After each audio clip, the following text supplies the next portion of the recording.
You are absolutely certain that this will work? Absolutely positive, Celestia. I mean, come on, you have me under lock and key 24 hours a day now. Why would I lie to you? Your sarcasm is noted.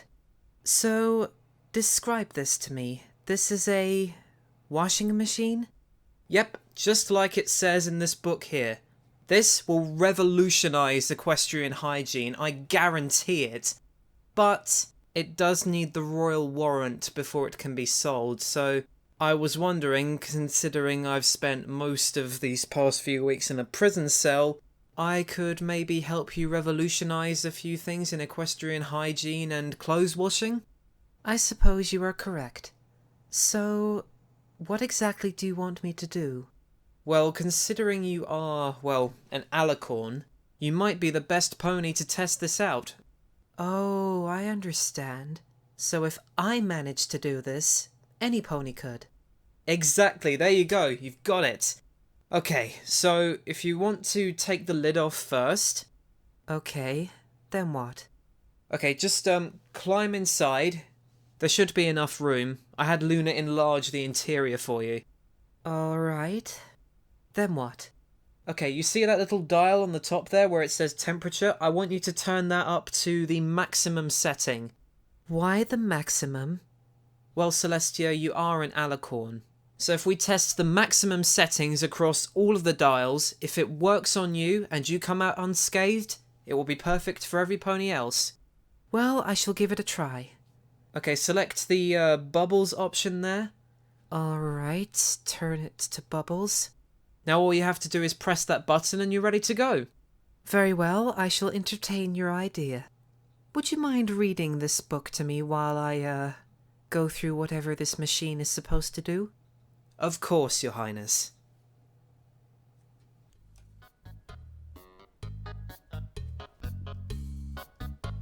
Princess Celestia is in your washing machine.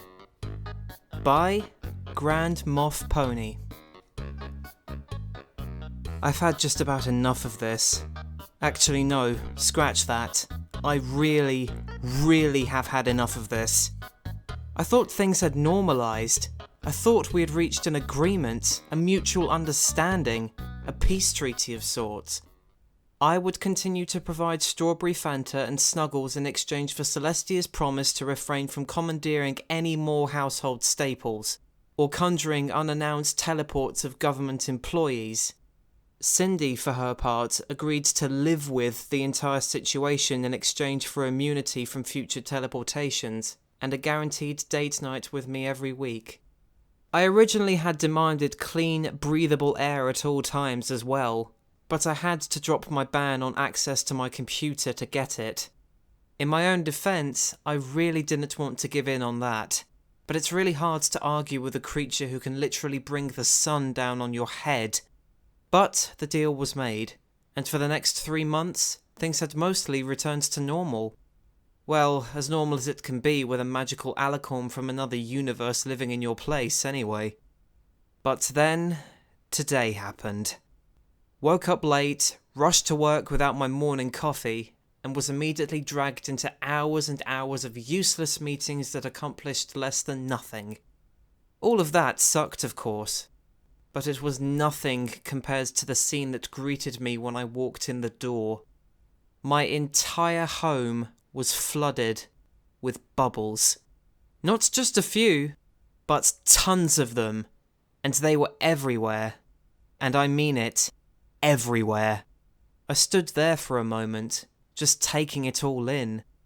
I almost couldn't process it, as if my brain refused to accept the input it was receiving from my eyes and nose.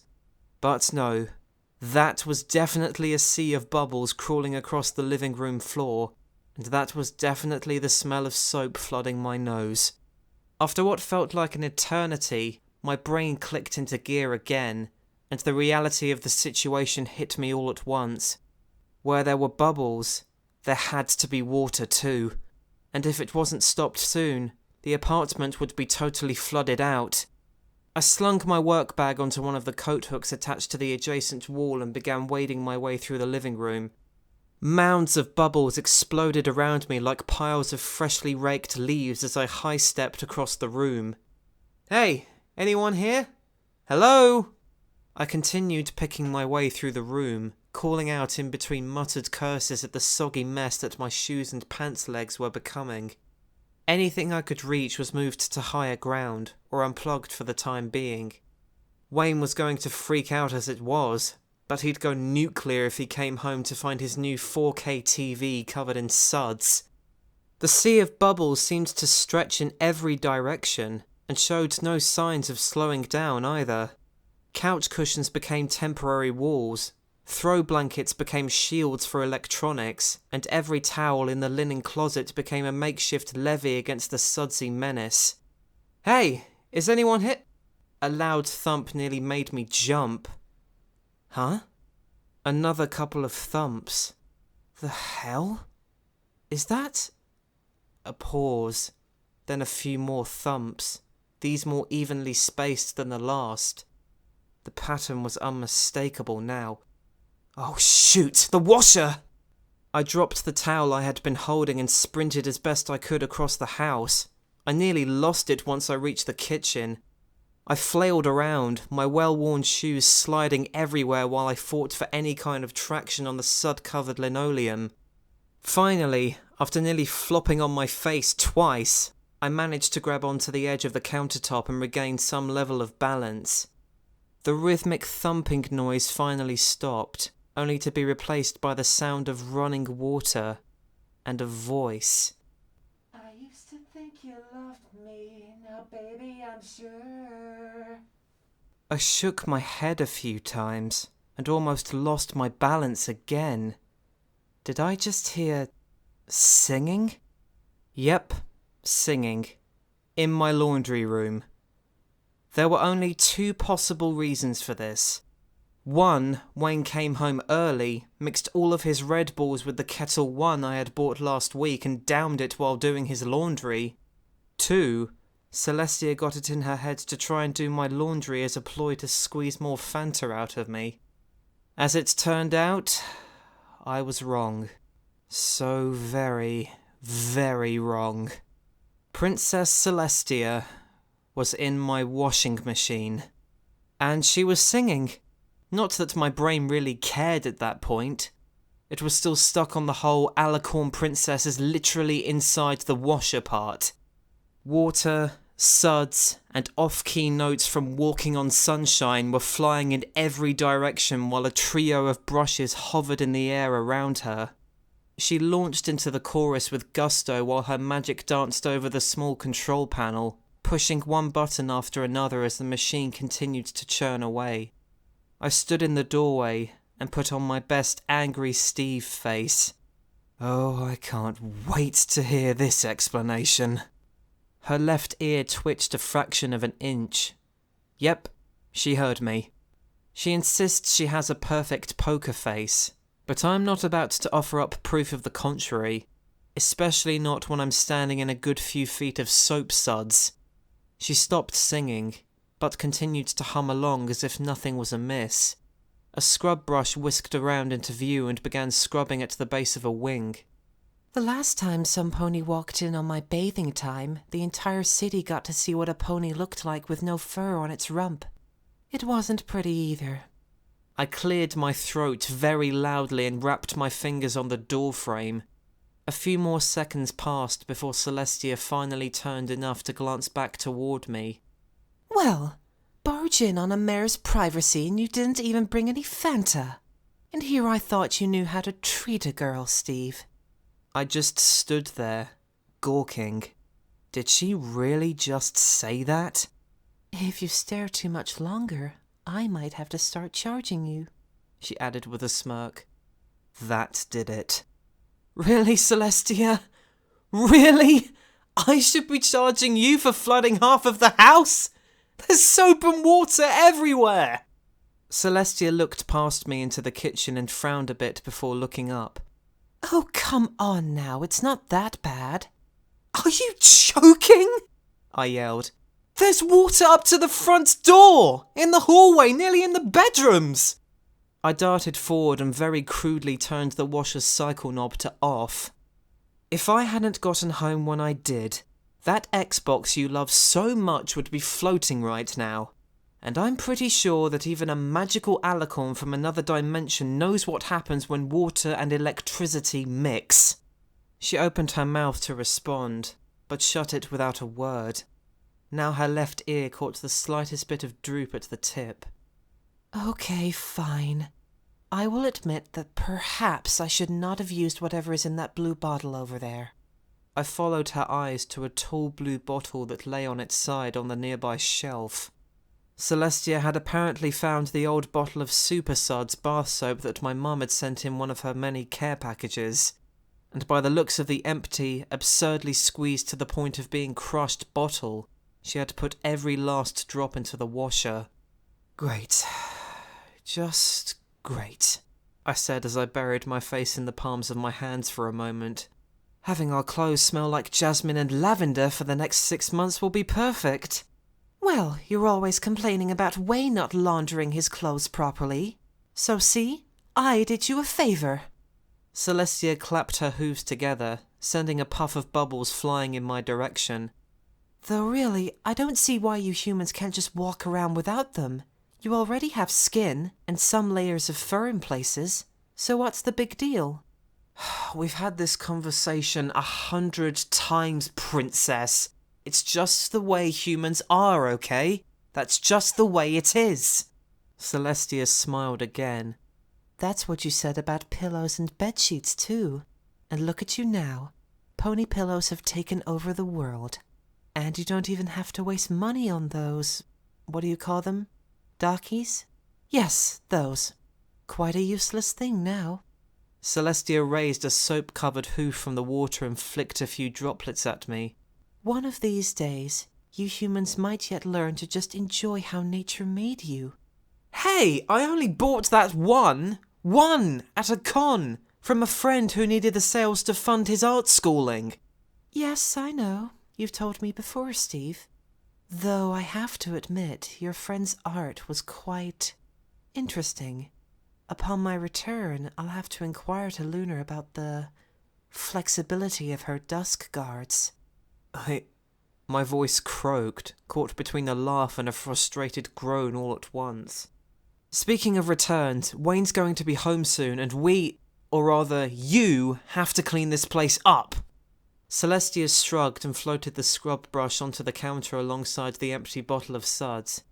Yes, I suppose so. But I need to rinse first. She turned her magic to the control panel, cranked the cycle knob to rinse and spin, and tapped the power button with a hoof. It was then that a blazingly obvious question came up and slapped me in the back of the head. How did you do that? Oh, that? Celestia said as the washer's tub began to fill with water. I flipped the knob to the proper mode and turned it on. I huffed and glared at her. You know what I mean. I've only let you in here once to show you what's in here. So how'd you figure out how to use the washer? And how did you even get in there anyway? The water flow stopped for a second, and after some very unusual clunking sounds from the drive motor, it began a slow oscillation back and forth. Quite easily, actually. Celestia paused to quickly dunk her head in and out of the churning water, which temporarily turned her insanely long mane into a sprinkler of sorts. I was, what do you say in human words? Channel surfing the other day, when I found a channel that was airing some older program over and over again. A marathon, if I recall the term correctly. She paused again to plop first her rump and then her wings into the water. Anyway, one of the characters was a servant of some kind, and she routinely found herself doing the rich person's laundry, using something called a Maytag. Once I realized what they did, it was a simple matter of watching that television show enough to figure out the basics of what she did to make the Maytag run. Oh, and as for how I got in here, let's just say that I'm limber for an alicorn. Sure, I'll just roll with that. I stopped questioning these things a long time ago. Finally, the water began to drain out of the tub, though not without a lot of extra gurgling that it normally didn't do. Celestia stood up in the washing machine, somehow, and began tying her mane in a loose knot with her magic. There, much better. Really, Steve, I really must see what I can do to introduce machines like this to Equestria. Sure, we bathe regularly already, but this would be a revolution in terms of equine hygiene. I shook my head at the thought of the Maytag guy opening a shop in Canterlot. At least he wouldn't be bored there. But the sloshing water around my feet reminded me that there was still a huge mess to clean up. A cotton levee of towels wouldn't hold out forever. Well, that's great, and I'm sure we'll be discussing proper use of human technologies later, but we still have a ton of water to get rid of, to say nothing of mopping the floors, drying the carpets. Oh, Steve, you wound me. When have I not picked up after myself, Do the words Fanta Bottle Fort ring any bells? She stuck out her tongue. I picked it up. After a week?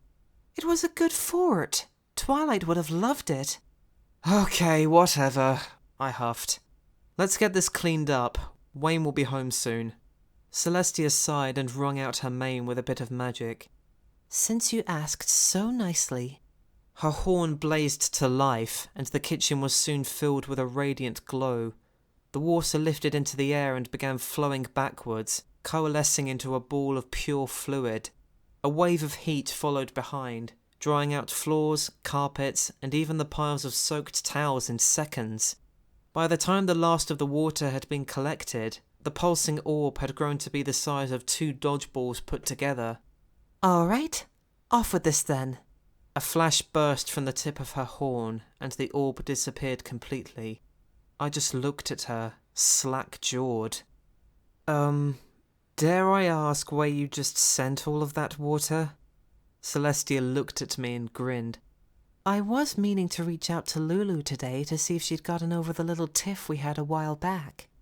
And? So I did. Just then, a purple light flashed a few feet away, and what I can only describe as a hole in the air appeared for the briefest of moments, just long enough for a large platter to come flying through it. I ducked to one side out of sheer instinct, but Celestia effortlessly caught it in her magic and set it down on top of the stove. Ouch! She ate the last slices of rainbow cloud cake. It'll be another year before Cloudsdale has enough leftover rainbow extract to lend it out to bakers and chefs. I got up from my crouch and looked at her. So you're staying? Another month at least. Probably more. I threw my hands up in the air and began walking towards the front door. Where are you going, Steve? Celestia asked. To get a Costco membership. I'm buying Fanta in bulk from now on. And there we go. That's the end, Celestia. Celestia? Where did you go? Oh, please don't tell me she walked away when I was reading. Down here. Yes! Yes, it worked! Oh my goodness, this is unbelievable. You're completely bite-sized. Oh my goodness, I can fit you in my palm. Spears, put me down. This instant. Oh what, you're gonna throw a sparkler at me? I could fit you in my pocket. And what if I went missing? The entire royal guard, including my sister, would want you dead. Yep, fair point. Would you like me to put you on the shelf? Alright. Jeez, even at that size you can stare daggers at me. What have you done to me? Explain! Well, it seems the water was too hot. You shrunk. Quite considerably, actually. Luna was right. This would have a lot of repercussions. Anyway, considering you aren't in a position to stop me right now, I will be taking my leave, so thank you very much for your time, and I hope we can cross paths again in the future when you're back to full size. Cheerio. This isn't over, Spears. Mark my words. You will pay for doing this to me. I don't care if I have to chase you across all of Equestria and all of the planet Earth. I will not rest until you are brought back before me, where I can see you put behind bars for the rest of your days. I look forward to our next meeting. I will show no mercy next time.